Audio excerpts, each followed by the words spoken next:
ತರುವಿನ ನೆರಳು ಕೊಡುವಂತ ಸುಖವು ಕೊಡುವನು ಕೃಪೆಯ ದಿನವು.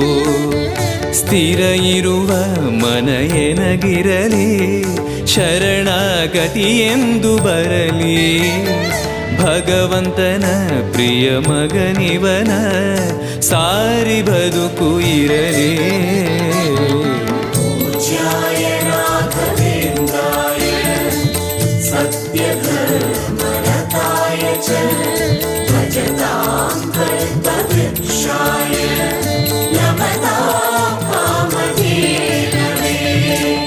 ಆಲಯವೆಂದರೆ ಮಂತ್ರಾಲಯವೇ ಬೇರೆ ನಾ ಅರಿಯಲಾರೆ.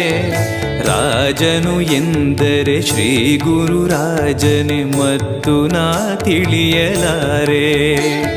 ಆಲಯವೆಂದರೆ ಮಂತ್ರಾಲಯವೇ ಬೇರೆ ನಾ